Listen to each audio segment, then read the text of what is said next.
G students, welcome to the class, new class, اور ان بچوں کی کلاس جو کہ بہت بریلینٹ ہیں اور اپنی انگلش کو اچھا کرنا چاہتے ہیں، ایگزامز میں سے فل نمبر لینا چاہتے ہیں. آج آپ کے لیے پھر سے ٹاپ 10 جو ہے سب سے امپورٹنٹ فریزل وربز ہیں، اور اسپیشلی کس ورڈ سے شروع ہوتے ہیں؟ ورڈ بیک سے شروع ہوتے ہیں.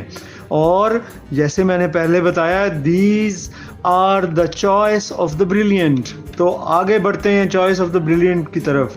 بیک اپ، بیک اپ جی پہلا ہمارا. ٹو موو بیکورڈ، اس کا مطلب ہوتا ہے پیچھے کو ریورس کرنا گاڑی وغیرہ کا کسی چیز کو. ٹھیک ہے جی. Back up your car to the parking spot, اپنی گاڑی کو ریورس کر کے پارکنگ کی جگہ پہ لے جاؤ. آگے چلتے ہیں جی. سیکنڈ ون، بیک ڈاؤن فریزل ورب آ گیا ہمارے پاس. بیک ڈاؤن کا مطلب ہوتا ہے کسی پوزیشن سے پیچھے ہٹ جانا. ٹھیک ہے نا، اس کی مدد جو ہے ترک کر دینا. The company back down from its previous position, جو کمپنی ہے اپنی پہلی جو اس کی پوزیشن تھی اس سے پیچھے ہٹ گئی، یعنی کہ اب اس پوزیشن کو سپورٹ وہ نہیں کر رہی. آگے چلتے ہیں. Third one, back of. Back of کا مطلب ہوتا ہے کسی سے کسی چیز کو علیحدہ کرنا، دور کر دینا، ڈسٹینس بڑھا دینا، اس کا کسی جگہ سے دور کر دینا. The police told the crowd to back off from the scene. Police نے ہجوم سے کہا کہ وہ اس جگہ سے ذرا دور ہٹ جائیں. جرم کی جگہ سے دور ہٹانا ہی ہوتا ہے پولیس نے. آگے چلتے ہیں. فورتھ ون، بیک آؤٹ، پھر جانا وعدہ وغیرہ سے، یا پھر جو ہے نا ہٹ جانا کسی بات سے. ٹھیک ہے جی. I had to back out of the trip due to illness, مجھے ٹرپ سے تفریح پر جانا تھا، میں اس سے پیچھے ہٹ گیا کیونکہ میں بیمار ہو گیا تھا.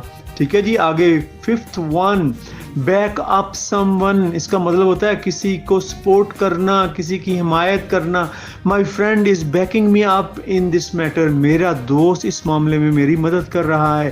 آگے سکس ون کیا آگے ہمارے پاس؟ بیک اپ سم تھنگ، کسی چیز کے حوالے سے آرگیومنٹ دینا. ٹھیک ہے نا، کسی چیز کو مضبوط کرنا دلیل دے کر. ٹھیک ہے. پرووائڈ ایویڈنس اور کنفرمیشن، صحیح ثابت کرنا کسی چیز کو. This data backs up our theory, یہ جو ڈیٹا ہے ہماری تھیوری کو صحیح ثابت کر رہا ہے. ٹھیک ہے، اس کے بارے میں ایویڈنس دے رہا ہے. اب آگے آ گیا بیک اوے. بیک اوے کا مطلب ہوتا ہے دور ہٹ جانا کسی چیز سے. ٹھیک ہے جی، دور ہو جانا. The dog backed away from the stranger, کتا اجنبی سے پیچھے ہٹ گیا، دور ہو گیا. آگے چلتے ہیں. Eight one, back over. Back over کا مطلب ہوتا ہے کسی چیز پر غلطی سے گاڑی وغیرہ چڑھا دینا. ٹھیک ہے، غلطی سے نیچے دے دینا. The car backed over the bike and damaged it, جو گاڑی تھی، کار تھی، وہ غلطی سے بائک پر چڑھ گئی اور اسے نقصان پہنچا دیا اس نے. نائنتھ ون جناب، بیک تھرو، اس کا مطلب ہوتا ہے بیچ میں سے گزر جانا، رش وغیرہ کے بیچ میں سے گزر جانا. ٹھیک ہے، بیچ میں سے گزرنا. We back through the crowd, ہم کراؤڈ میں سے، ہجوم کے بیچ میں سے گزر گئے. To get out of the concert, تاکہ کانسرٹ سے باہر چلے جائیں. کانسرٹ ہو رہا تھا، رش لگا ہوا تھا، لوگوں کے بیچ میں سے گزر کے باہر نکلنا تھا، تو وہ بات کر رہا ہے. آگے جی ٹینتھ ون ہمارے پاس کیا ہے؟ Back into. بیک انٹو کا مطلب ہوتا ہے ریورس کر کے گاڑی وغیرہ دوبارہ اسی پوزیشن پہ بیک لے کے جانا. ٹھیک ہے، گاڑی وغیرہ کو پیچھے لے کے جانا. Please back into the parking spot carefully, مہربانی کر کے گاڑی کو پیچھے لے جائیں پارکنگ کے اسپاٹ پر یا ایریا میں، احتیاط کے ساتھ لے کے جائیں تاکہ کسی سے ٹکر نہ ہو جائے.